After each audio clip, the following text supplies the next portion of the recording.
Bonjour. Alors, je fais appel à votre imagination aujourd'hui. Supposons qu'une belle neige blanche recouvre entièrement le sol et que le soleil brille de tous ses feux dans le ciel. Vous sortez à l'extérieur de la maison. Qu'arrive-t-il? Vous avez de la difficulté à ouvrir grand les yeux. Vous avez l'impression d'être aveuglé parce que vos yeux sont éblouis par autant de lumière, par une blancheur aussi forte. Alors, ce phénomène fait partie de notre histoire aujourd'hui, l'histoire de la transfiguration de Jésus. Alors, Jésus prend avec lui 3 de ses apôtres, Pierre, Jean et Jacques, et il les amène avec lui sur une haute montagne pour prier. La montagne, vous savez, c'est un lieu discret, silencieux, tranquille, parce que c'est à l'écart des bruits et de l'agitation. Alors Jésus se rend là pour prier, pour parler avec son Père du ciel, pour s'entretenir dans un cœur à cœur avec lui. Et c'est à ce moment, pendant ce moment d'intimité, que Jésus est transfiguré devant ses apôtres. Transfiguré, ça veut dire quoi? Ça veut dire que son visage devient éclatant, rayonnant. Son visage est lumineux. Tout est lumière en Jésus, puis autour de Jésus. C'est Dieu, le Père, qui visite Jésus, son Fils, et qui lui montre la gloire qui sera la sienne après avoir donné sa vie pour chacun de nous sur la croix. C'est une façon pour Dieu le Père de réconforter Jésus, de l'encourager, de lui redire « Ne crains pas, je suis toujours avec toi. » Mais on peut se demander pourquoi le Père a besoin d'encourager son Fils.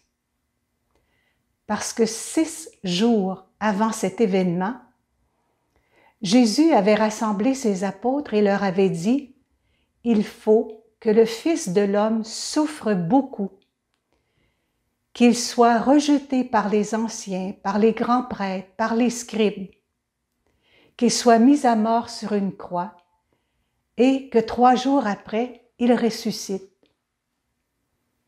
Alors Jésus savait qu'il allait beaucoup souffrir, ça lui prenait du courage, ça lui prenait beaucoup d'amour pour chacun de nous pour envisager ce chemin de croix.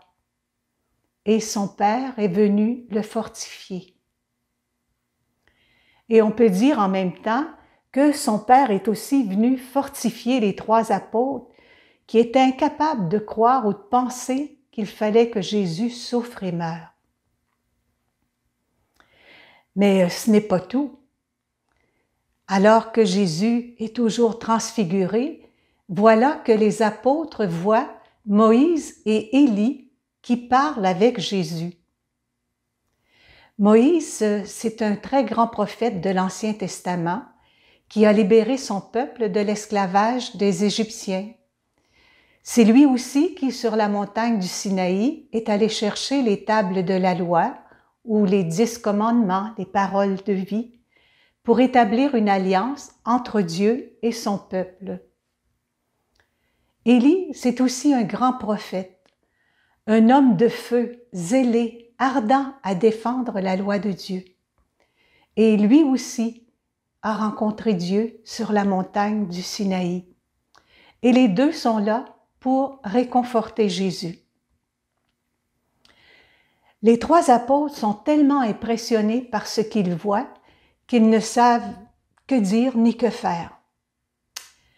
Et ils sont heureux. C'est un bonheur pour eux ce qu'ils voient. Imaginez, ils voient la gloire de Dieu. Ils voient comme un coin du ciel. Et Pierre, dans sa fougue habituelle, propose « Jésus, dressons ici 3 tentes, une pour toi, une pour Moïse et une pour Élie. » Mais pauvre Pierre, il devra comprendre que Jésus ne se laisse pas enfermer dans une tente, ni dans un temple, ni dans une religion. Et Pierre n'a pas encore fini de parler qu'une nuée les enveloppe tous et les couvre de son ombre. Alors les apôtres prennent peur et ils tremblent de frayeur. Ils sont devant un mystère, devant l'insaisissable. La nuée, dans l'Ancien Testament, ça représente toujours la présence de Dieu, l'Esprit de Dieu qui guide, qui visite, qui conduit, qui protège son peuple. Cette nuée, elle les enveloppe tous, alors que les trois tentes les auraient séparés. Dieu veut rassembler tous les hommes dans son grand projet d'amour, d'unité, de salut. Oh, notre ami Pierre, il était bien intentionné, mais son idée est très humaine. Alors, ce que le Seigneur veut vraiment, c'est venir habiter chacun de nos cœurs. C'est de faire de nos cœurs sa demeure, son temple. Nos trois apôtres ne sont pas encore au bout de leur surprise. Voilà qu'après la lumière éblouissante qui entoure Jésus, après Moïse et Élie qui parlent avec Jésus, après la nuée qui les enveloppe tous, voilà que de la nuée, une voix se fait entendre. Celui-ci est mon Fils, mon bien-aimé, celui que j'ai choisi, écoutez-le. Oh, là, c'en est trop. Entendre la voix de Dieu, les apôtres sont certains qu'ils vont mourir. Ils se jettent face contre terre, saisis d'une grande frayeur. La voix leur disait, « Jésus, c'est mon Fils, écoutez-le. » Alors les apôtres sont véritablement invités à comprendre que le message apporté par Jésus est très important et qu'ils doivent l'écouter. Et les apôtres se rendent compte en même temps combien il y a un lien d'amour étroit qui existe entre Dieu le Père et entre Jésus, son Fils. Et comment cet événement où Jésus est transfiguré se termine-t-il? Ben, nos apôtres ont toujours le nez au sol, figés comme des statues. Alors Jésus s'approche d'eux, il les touche et il leur dit, « Relevez-vous, n'ayez pas peur. » Les apôtres lèvent doucement les yeux, regardent autour d'eux et ils ne voient plus que Jésus seul. Jésus qui doit prendre toute la place ou la première place dans nos vies, une grande place. Alors, après cet événement hors du commun,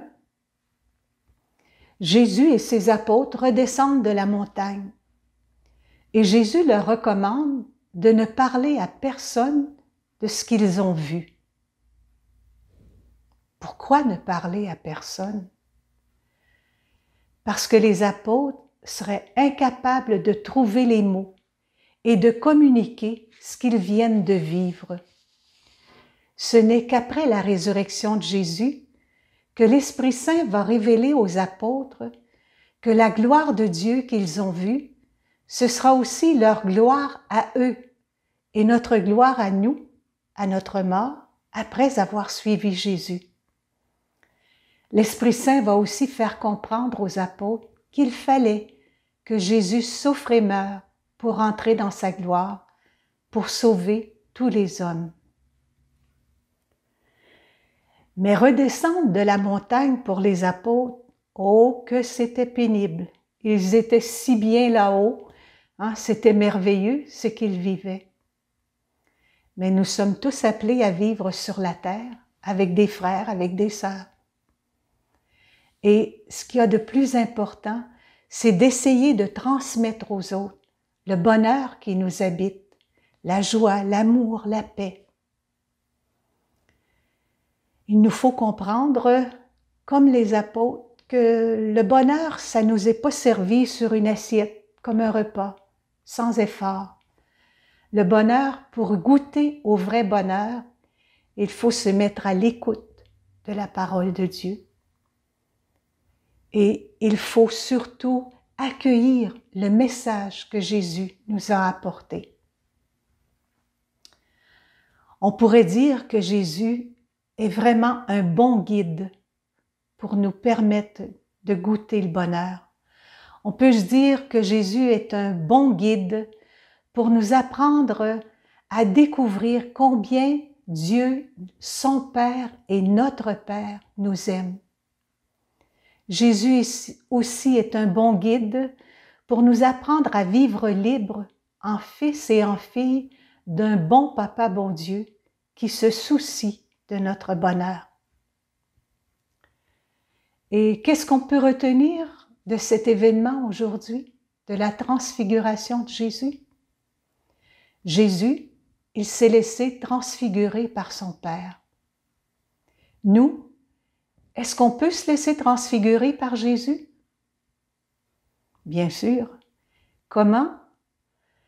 Plus on va l'aimer, plus on va vivre de cœur à cœur avec lui, plus on va se nourrir de sa parole, de son Eucharistie, plus on va essayer de faire du bien aux autres autour de nous, plus.